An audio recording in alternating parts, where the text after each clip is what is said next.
There is a quiet moment most people avoid. It arrives when the room is still, when the noise of plans and promises fades, and you are left alone with what you actually do.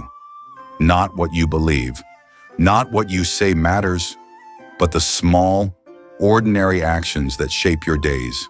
In that silence, a discomfort rises. The gap between who you claim to be and how you live becomes impossible to ignore. This is not condemnation. It is an invitation to see clearly, without defense, without performance. Many of us were taught that discipline should feel exciting, fueled by passion, driven by intensity. We chase energy, waiting to feel ready, hoping for motivation to carry us forward. But real discipline does not arrive with fireworks. It comes quietly. It has weight. It asks for responsibility rather than enthusiasm. It does not thrill the senses. It steadies the soul. And that is why it unsettles us. There is a spiritual cost to saying one thing and living another. Each small act of inconsistency leaves a mark, not as guilt, but as erosion. Trust weakens, first with ourselves, then in our relationship with God. The path back is not louder effort. It is quieter alignment.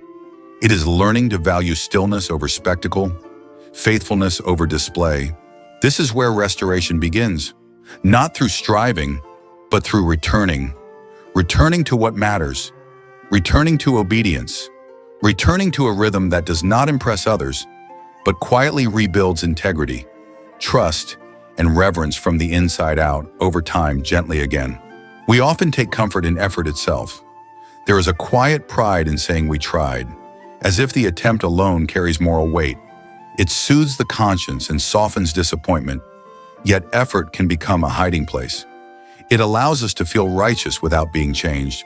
We mistake movement for direction, strain for faithfulness, activity for obedience. In doing so, we protect our self-image while avoiding the deeper work that real alignment requires. This confusion carries spiritual danger. Intention feels clean, even noble, but intention without follow-through slowly erodes the soul. When we repeatedly promise and fail, something subtle happens inside us. Our words lose authority. Our convictions weaken. We begin to negotiate with truth, telling ourselves that desire is enough, that sincerity counts as obedience. Over time, self-deception becomes normal, and character thins without us noticing. Motivation-centered thinking feeds this cycle. We wait to feel inspired, to feel ready, to feel strong. When the feeling fades, so does our commitment. Each repetition leaves a mark, not dramatic, not loud, but cumulative. Missed days become missed seasons. Small compromises form patterns, and those patterns quietly shape an identity that no longer trusts itself. This is the real cost of effort without structure, not failure in a single moment, but the slow loss of inner credibility. The invitation here is not shame, but repentance. Not in the sense of self-punishment, but in the deeper meaning of turning away from performance, turning away from visible struggle meant to be seen, turning toward sincerity, where belief and action move together again. There is healing in this admission. When we stop defending our effort, we make room for truth to work gently within us. The soul no longer has to pretend. It can rest, reflect, and receive correction without fear. This is where structure enters, not as restriction, but as mercy. Structure does what emotion cannot. It carries us when desire weakens. It removes the need to constantly prove ourselves. Choosing structure is an act of humility, an acknowledgement that wisdom matters more than impulse. It says, I will not rely on how I feel to decide who I am becoming. In this space, effort becomes honest again, submitted rather than displayed, and the heart begins to relearn integrity. It prepares us to move beyond effort and into responsibility, where reliability replaces emotion, and where the next reflection will ask not how hard we try, but who we are becoming in quiet, faithful consistency over time, together with patience learned. There is a gentle shift that changes everything when we stop measuring our lives by achievement and begin measuring them by faithfulness. Achievement looks outward, it waits for results, applause, and recognition, faithfulness looks inward. It asks a quieter question. Was I present? Was I honest? Was I steady? This shift softens the heart while strengthening it. It invites us to value consistency not because it is impressive, but because it is true. Reliability rarely announces itself. It does not demand attention. It moves patiently through ordinary days, shaping integrity one choice at a time. It is a quiet virtue, formed in stillness, marked by restraint and reverence. Where achievement seeks reward, reliability carries responsibility. It teaches the soul to remain when enthusiasm fades, to continue when no one is watching, to honor commitments without needing affirmation. In this way, patience becomes strength, and humility becomes clarity. There is deep spiritual weight in becoming dependable, not only for others, but for the person you are slowly becoming. Every kept promise builds trust with your future self. Every followed-through commitment becomes a small altar of faithfulness. Over time, this trust accumulates. You begin to believe your own words again. You begin to walk with less inner conflict because your actions no longer argue with your intentions. Dependability restores coherence to the soul. True character is rarely revealed in moments of pressure or performance. Those moments are loud and visible, shaped by adrenaline and expectation. Character is formed elsewhere, in quiet rooms, in early light, in the steady repetition of choosing what is right without drama. These unseen moments shape the inner architecture of a person. They decide whether faith is something spoken or something lived, and they do so patiently, without urgency. When discipline is understood as stewardship, it takes on a different meaning. Time becomes a gift to be honored. Energy becomes a resource to be tended. Trust becomes something sacred, not to be spent carelessly. Discipline, then mine, is not about control. It is about care, about managing what has been entrusted to you with wisdom rather than impulse. In this light, consistency is not restrictive, it is protective. It guards what matters. As reliability deepens, something subtle happens. The need to prove yourself begins to fade. You no longer chase moments to feel worthy. You begin to rest in the quiet confidence of being faithful. This confidence is not loud, but it is steady. It holds through seasons of obscurity and challenge. It prepares the heart for a deeper truth still to come, where the burden of choice itself will be gently questioned, and where the cost of constant decision-making will ask to be laid down next. There is a quiet exhaustion that comes not from work, but from constant negotiation with oneself. It lives in the small pauses before action, in the endless questions that ask whether now is the right time, whether today feels right, whether we should wait a little longer. This inner debate drains us more than effort ever could. It scatters attention and weakens resolve, leaving the soul tired before it has even begun. Many people mistake this fatigue for laziness, when in truth it is the weariness of too many choices pressing on a fragile will. Excessive choice slowly erodes peace. Each option demands consideration. Each decision asks for emotional energy. Over time, clarity dissolves. Focus fragments. Spiritual attentiveness becomes difficult because the mind is crowded with alternatives. Prayer becomes distracted. Stillness feels uncomfortable. The heart learns to hover instead of commit. In this state, even good intentions feel heavy, because every step forward must first pass through argument and hesitation. What feels like freedom often becomes a burden. We are told that keeping our options open protects us, that flexibility is strength, yet the soul was not designed to live in perpetual indecision. True freedom does not come from endless choice, but from alignment. Surrendering choice, then, is not a loss. It is an act of faith. There is deep calm in this surrender. When certain decisions are no longer revisited, the mind begins to rest. Obedience removes the need for constant evaluation. Routine, when rooted in purpose, becomes a shelter. It steadies the spirit like a familiar path walked at dawn. Slow footsteps moving without resistance. In this space, prayer deepens. Attention sharpens. The nervous urgency of deciding again and again begins to fade. Limits play an unexpected role in this healing. Where we once feared restriction, we begin to experience relief. Boundaries simplify the inner landscape. They narrow the field of struggle and protect what matters most. Within limits, the soul can breathe. The heart no longer races to keep every door open. It settles into presence, into trust, into a rhythm that does not demand constant justification. Accepting limits is an act of humility. It acknowledges that peace is not found in control, but in consent. When we stop insisting on endless choice, we discover rest waiting underneath. The mind grows quieter. The spirit feels held rather than pushed. And in that stillness, something prepares itself for the next truth, where structure will no longer feel like surrender, but like a design that gently carries us forward into a deeper, steadier form of faith and obedience ahead. Hope can be beautiful, but it is fragile when left alone. When change depends only on hope, it rises and falls with emotion, energy, and circumstance. Grounded assurance comes from something steadier. It grows out of preparation and order, out of choices made before pressure arrives. This shift replaces wishing with readiness. It teaches the soul to lean not on how it feels today, but on what has already been faithfully arranged. Structure, in this light, is not cold or mechanical. It is compassionate. It carries the soul on days when emotion is thin and resolve feels distant. Like gentle rails along a narrow path, structure keeps movement possible without demanding constant strength. It does not shame weakness. It anticipates it. And in doing so, it becomes a quiet form of care, supporting faithfulness when willpower alone would fail. There is wisdom in foresight.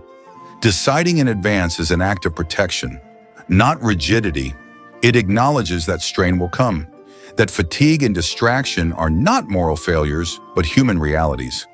When decisions are made ahead of time, the heart is spared from choosing under pressure. Faithfulness is guarded, not tested repeatedly. This foresight honors the limits of the human spirit while still calling it towards steadiness. Inevitability, then, is not about force. It is not about pushing harder or demanding more. It reflects a deeper order, one woven into creation itself. Just as seasons follow one another without debate, disciplined patterns allow action to flow without constant resistance. This kind of inevitability mirrors divine order, where consistency is sustained by design rather than effort. It aligns human rhythm with something eternal and trustworthy. Trusting disciplined systems requires humility. It asks us to admit that we are not strongest in moments of decision, but safest in moments of surrender.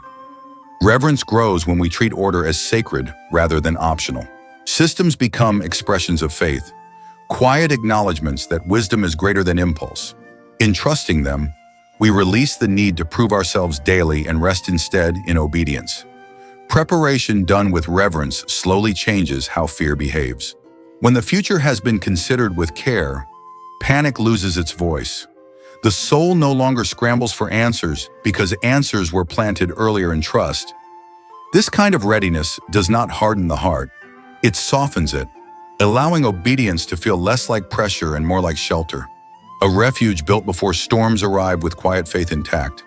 Over time, this trust reshapes the inner landscape. Anxiety softens. The mind grows quieter. Actions begin to unfold without argument. What once required effort begins to feel natural, even gentle. This is not because the path has become easy, but because it has become clear. As inevitability takes root, discipline no longer feels like restraint, but like guidance. It carries forward what the heart has already chosen, and with that steadiness established, the soul becomes ready to learn how faithfulness continues even when conditions break down, and why continuity matters more than perfection. There is a quiet fear that keeps many hearts from moving forward, the fear of imperfection. We hesitate because we believe faithfulness must look clean, strong, and complete. When we cannot give our best, we assume it is better to give nothing. But this belief fractures movement. Healing begins when we learn that forward motion does not require perfection. It requires presence, unbroken movement, even when small, carries a deeper power than flawless effort that appears only when conditions feel right. Faithfulness is not proven in moments of strength alone. It is revealed when strength thins and clarity fades. Remaining present in those moments is an act of trust. It says that obedience does not depend on feeling certain or capable. It rests on willingness. Even when the mind feels foggy and the heart feels tired, choosing to stay engaged becomes a quiet declaration of faith. It honors the path not by how well it is walked, but by refusing to abandon it. Continuity shifts the focus away from performance and toward loyalty. Loyalty to the path means staying connected through uneven seasons. It means understanding that the journey is not judged by how polished each step looks, but by whether the direction remains true. Flawless performance impresses others. Continuity transforms the soul. It teaches patience with self while remaining committed to growth. In this way, steadiness becomes more meaningful than intensity. Perseverance, then, is not stubborn force. It is a spiritual posture. It bows before grace while continuing to move. Patience wraps around effort and softens it, preventing exhaustion from turning into despair.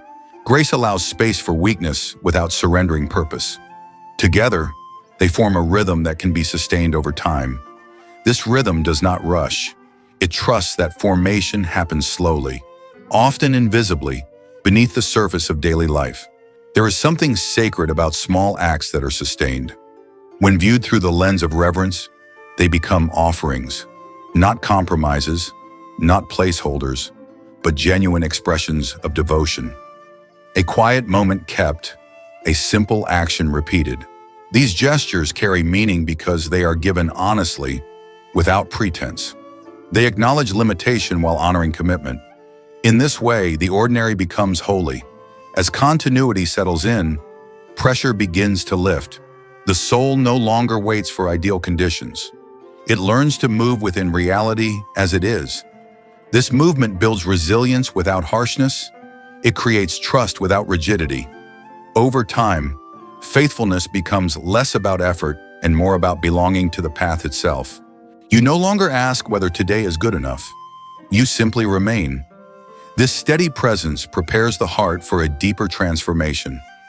When movement continues without argument, identity begins to change quietly.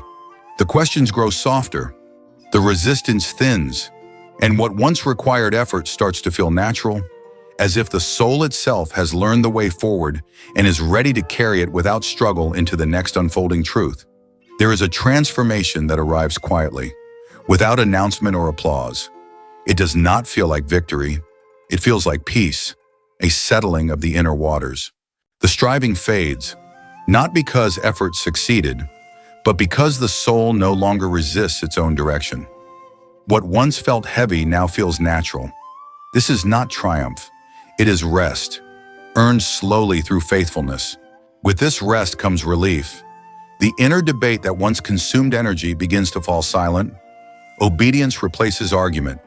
Decisions that once demanded negotiation now unfold without friction. The heart no longer asks permission from emotion or preference. It simply responds. In this space, the spirit breathes more freely, prayer deepens, attention steadies. Life feels less like a test and more like a path being walked. This reminds us that real change is rarely sudden. Identity does not realign through moments of intensity, but through long seasons of quiet consistency. Each faithful step, repeated without drama, shapes the person beneath the surface. Over time, obedience ceases to feel like something you do and becomes something you are. Alignment emerges as fruit, not force, grown patiently in unseen soil. Ego loosens its grip along the way. Preferences soften. The need to control outcomes or protect comfort gradually gives way to trust. Surrender becomes less frightening and more familiar. In releasing the demand to always choose what feels best, the heart discovers stillness. This stillness is not empty. It is filled with assurance, grounded in the knowledge that truth no longer needs negotiation to be followed. There is a calm confidence that grows here. Not arrogance, not certainty in self, but a steady assurance rooted in integrity. You become someone who does not argue with what is right. Someone who moves in alignment without inner resistance. Nothing about this change is dramatic. It happens in quiet rooms, under window light, carried by slow footsteps repeated day after day. The ego learns to step aside. Preference loosens. Control softens. What remains is willingness. In that willingness, the soul stops bracing itself. It rests, not in certainty, but in trust shaped gently over time through patience, surrender, and faithful repetition daily. When identity stops asking, life simplifies. Energy once spent debating is freed for presence. The soul becomes lighter, not because responsibility vanished, but because it is no longer contested. Obedience flows without strain. Faithfulness feels less like discipline and more like belonging. You are no longer trying to become someone else. You are living as who you have been slowly formed to be. This is the point where discipline dissolves into being, where consistency no longer needs enforcement, where truth is followed without effort because it has been embraced. And as this quiet alignment settles in, it opens the way for a closing reflection, one that gathers all of this steadiness into a final sense of gravity, reassurance, and lasting peace. There is a weight that settles at the end of this reflection, not heavy with pressure, but steady with reassurance. It is the feeling of standing still after long movement, realizing you are no longer rushing, no longer proving, no longer afraid.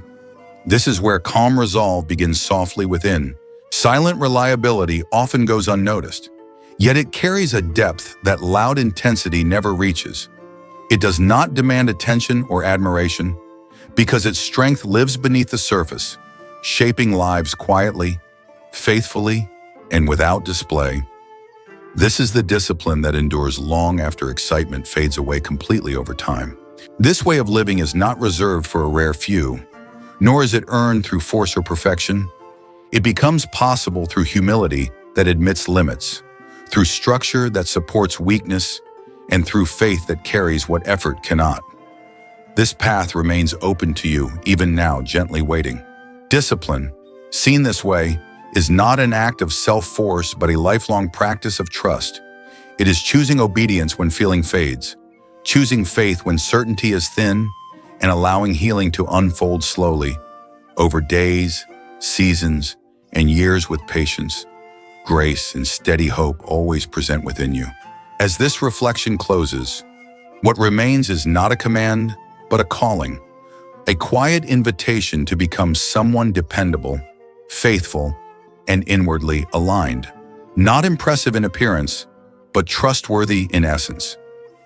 This calling does not rush you, it meets you where you are, patient, steady, and kind always now.